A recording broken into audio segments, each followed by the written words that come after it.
दोस्तों, ये वतन अज़ीज़ जब आज़ाद हुआ, फ्रीडम हुआ, तो इसके अंदर सभी कम्युनिटी ने बढ़ चढ़ कर हिस्सा लिया और अपनी अपनी कुर्बानियाँ, अपना अपना योगदान, अपनी अपनी हेल्प, अपनी अपनी सतह के ऊपर सभी कम्युनिटी ने की। सभी मज़हब को फॉलो करने वालों ने, सभी रिलीजन को मानने वालों ने इसके अंदर बढ़ चढ़ कर कुर्बानियाँ पेश की।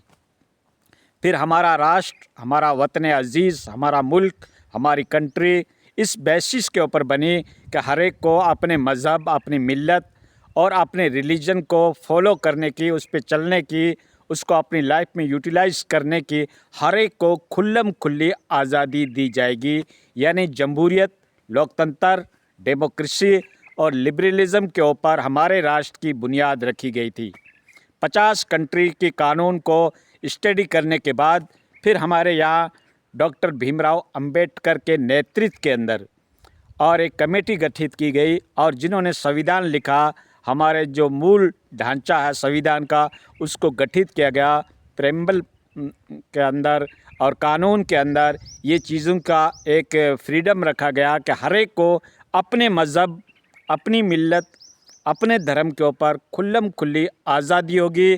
उसको किसी इंसान को ये अनुमति नहीं होगी कि उसके मज़हब के अंदर या गवर्नमेंट को उसके मज़हब के अंदर इंटरफायर करना या हस्तक्षेप करना या उसमें घुसपैठ करना या उसमें अपनी मनमानी कानून लागू करना, ये किसी को इजाज़त नहीं होगी। जो व्यक्ति जिस मज़हब, जिस मिल्लत और जिस धर्म, जिस रिलीजन को वो एक्सेप्टेबल कर रहा है, जिसके ऊपर चल रहा है, जिसको अपनी ज़िंदगी में उसको ग्रहण करना चाहता है, उस शिक्षा को, उसके अंदर किसी दूसरे व्यक्ति को उसके अंदर हस्तक्षेप करने की बिल्कुल आज़ादी या अनुमति नहीं मिलेगी। इस बुनियाद के ऊपर हमारे राष्ट्र का निर्माण हुआ, कानून यही बनाए गए। हर एक को आज़ादी मिलेगी, हर एक को फ्रीडम मिलेगा। कौन क्या खाता है, कौन क्या पहनता है, उसके अंदर उसको किसी के ऊपर उसके ऊपर हस्तक्षेप नहीं होगा।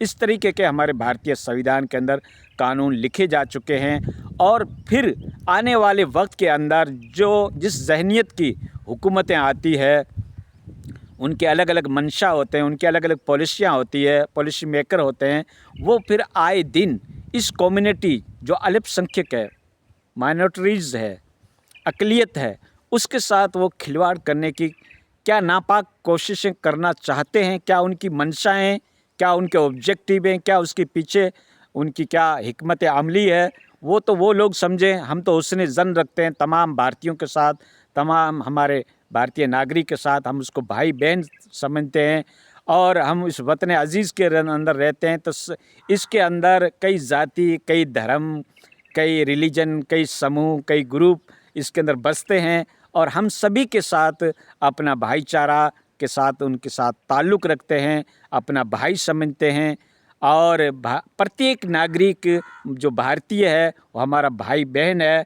हम इस मंशा को और इस नीयत को लेकर चलते हैं कि हम किसी के साथ कोई भी इंटरफायर नहीं करेंगे, किसी को अज़ियत नहीं देंगे, किसी को तकलीफ़ नहीं देंगे, किसी के मामलात के अंदर हम हस्तक्षेप नहीं करेंगे। ये हम सभी भारतीयों की नीयत होती है और इसी कायदे कानून को लेकर हमारा राष्ट्र बनाया गया और इस राष्ट्र के अंदर कई समूह रहते हैं, कई जातियाँ रहती है, कई रिलीजन हैं, कई एक अपने मज़हबी मामलात हैं, कई एक तरीके की कम्युनिटी पाई जाती है।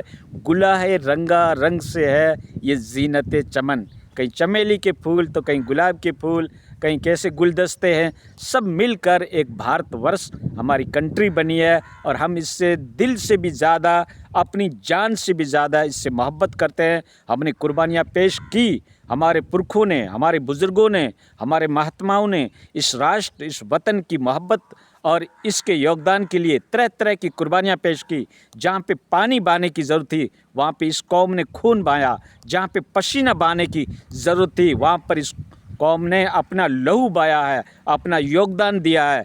आज भी भारत की सड़कें चिल्ला चिल्ला के कह रही है कि इस कौम ने यहाँ पे कोई बड़ा योगदान पेश किया था। फांसी के फंदे पे लट गए और माल्टा की जेल के अंदर बंद हो गए, रेशमी रुमाल की तहरीक चलाई और हमारे उलमा इकराम और हमारी इस कौम ने इस राष्ट्र के खातिर कितनी कुर्बानियाँ दी है। अगर उसको गिनना चाहें, उसको लिखना चाहें तो कई एक दफातर चाहिए, कई एक बुक बनेगी उसकी। इतनी इस कौम ने कुर्बानियाँ पेश की है, लेकिन आए दिन इस कौम को परेशान भी किया जा रहा है। जिस वतन अज़ीज़ के जो कवायद बने थे, कानून बने थे, दस्तूर बना था, प्रिम्बल बना था, आइन बना था, कॉन्स्टिट्यूशन बना था कि हर एक को अपने मज़हब की आज़ादी मिलेगी, फ्रीडम मिलेगा, किसी भी मज़हब के अंदर इंटरफायर नहीं किया जाएगा, इंटरवीन नहीं किया जाएगा, किसी को परेशान नहीं किया जाएगा।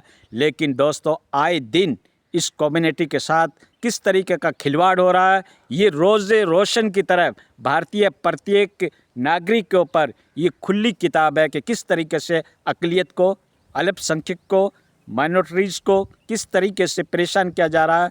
अलग अलग कानून लाकर, अलग अलग दस्तूर लाकर और कानून के अंदर तरमीम करके, हस्तक्षेप करके, अमेंडमेंट करके और किस तरीके से इस कम्युनिटी को परेशान किया जा रहा है। ये एक खुली किताब है, जो वाज़ेह किताब है, ओपन है, रोज़े रोशन की तरह है, जो प्रत्येक भारतीय नागरिक इसको जान रहा है, पहचान रहा है। लेकिन कोई बर्दाश्त का भी कोई हद होती है, टॉलरेंस की भी कोई हद होती है, इम्तिहान की भी कोई हद होती है। आखिर इंसान क्या करेगा? कभी यूसीसी लाकर, कभी सीए लाकर, कभी 3 तलाक लाकर और कभी औकाफ़ के मसाइल लाकर। औकाफ़ की मिल्कियत जो होती है, ये मज़हबी मामलात के साथ ताल्लुक़ है।